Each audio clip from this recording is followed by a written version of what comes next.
Ça fait plus de 30 ans que je suis impliqué dans le soccer pour la Ville de Montréal et ce besoin d'un centre intérieur est arrivé très tôt et je pense que les instances municipales ont bien compris l'importance de la création d'un centre de soccer intérieur et nous ont aidés à travailler dans ce sens-là.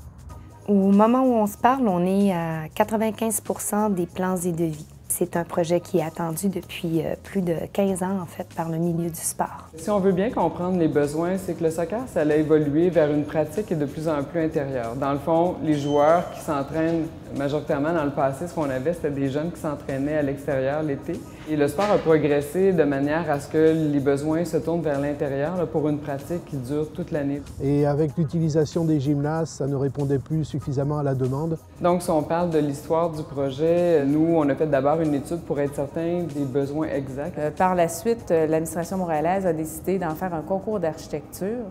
Donc, on voulait faire non seulement un immeuble qui était fonctionnel pour accueillir les sportifs, mais également d'en faire un immeuble qui soit remarquable au plan du design. L'objectif de ça, c'est d'avoir une architecture exceptionnelle, unique, une signature. Et ce concours a donc été ouvert à tous. Il y a eu plus d'une trentaine de projets qui ont été présentés. Finalement, après élimination, on est arrivé avec 3 projets et celui qui a quasiment été unanime parmi les membres du jury, dont je faisais partie, a été celui qui est retenu.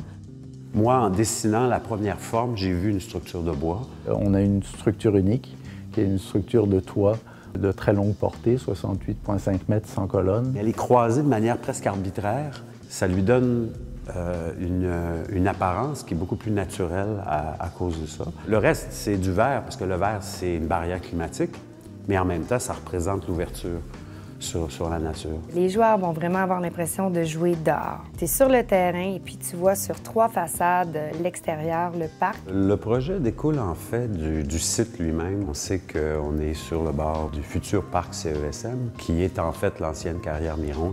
Au moment de commencer ce projet, ce qui nous inspirait beaucoup, c'est cette forte présence de l'ancienne carrière. D'où l'importance de créer un bâtiment qui réfère à cette présence forte. Montréal est fait de pierre grise, beaucoup de cette pierre venait de cette carrière-là. C'est comme ça on était un peu dans la géologie ou l'archéologie de Montréal, qui est représentée dans un site assez spectaculaire. Notre rôle en tant que propriétaire exemplaire, c'est vraiment d'offrir une installation sportive de grande qualité dans un bâtiment avec une qualité exceptionnelle, remarquable, qui met de l'avant les meilleures pratiques au niveau environnemental. On se marie au site au niveau géographique, les végétaux, l'eau, mais aussi les usagers. Pour y parvenir, en fait, on prône le processus de design intégré. L'idée, c'est de rassembler tout le monde, tous ceux qui donc vont intervenir au niveau du bâtiment, tant au niveau conception que construction. Le rôle de l'architecte, c'est de garder ensemble les différents intervenants autour d'une idée. Tous les projets doivent découler d'une grande idée. Donc cette idée-là, plus elle est forte, plus elle intègre le potentiel de développement du projet, puis plus elle va nourrir ce potentiel-là dans le développement. Ça nous a amené à travailler sur plusieurs terrains en parallèle.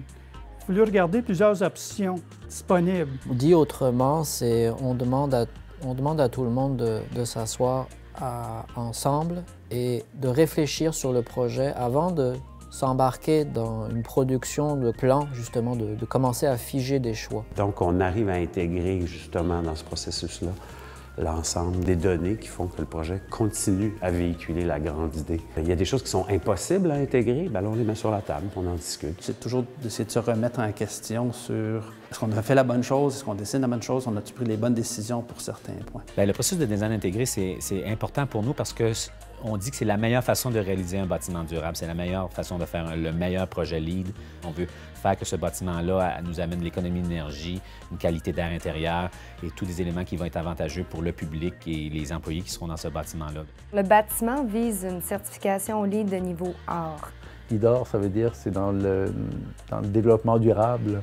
C'est un système de mesurage du degré de développement durable qu'on souhaite donner au bâtiment. LEED, c'est un degré assez élevé. Et pour ce faire, on a été chercher des professionnels spécialisés dans le domaine. J'ai été mandaté pour accompagner les professionnels qui doivent donc composer avec cette certification LEED de ce projet. C'est un défi important Pour obtenir l'accréditation LEED A au niveau énergie, il fallait obtenir au moins 50 de réduction de la facture énergétique. Comme le bâtiment est vitré, donc on a ajouté la partie de contrôle de l'éclairage basée sur l'éclairage naturel. La gestion des eaux fait également partie de nos tâches. On protège les végétaux, on ajoute des végétaux là où on pense c'est approprié. Ça aide à préserver une partie de l'histoire du site et des éléments naturels qui sont sur le site actuellement. La structure de bois aussi était un défi pour nous. Ça va être le premier bâtiment de cette ampleur-là, presque mondialement, qui aura une structure de ce type-là, en bois lamelé croisé. Donc ça aussi, c'est intéressant et ça va nous permettre d'aller chercher aussi des éléments de développement durable. Ça va être un chantier qui va être très ambitieux et c'est un chantier qui est très médiatisé. Ce qui ferait le succès du projet une fois qu'il va être bâti, c'est vraiment qu'il va répondre à tous les besoins, qu'il va être esthétiquement beau naturellement et aussi qu'il va être vraiment pris en charge par le milieu du soccer qui vont l'investir. Je vais être absolument certaine qu'on a fait un succès de ce projet-là. Ce que je souhaite, c'est qu'il soit au-delà de mes espérances. Moi, j'aime bien quand j'arrive devant le résultat, puis au fond, c'est mieux que ce que je croyais. On a hâte et évidemment, il faut encore un peu prendre patience, mais c'est pour bientôt et ça nous réjouit beaucoup. Yeah.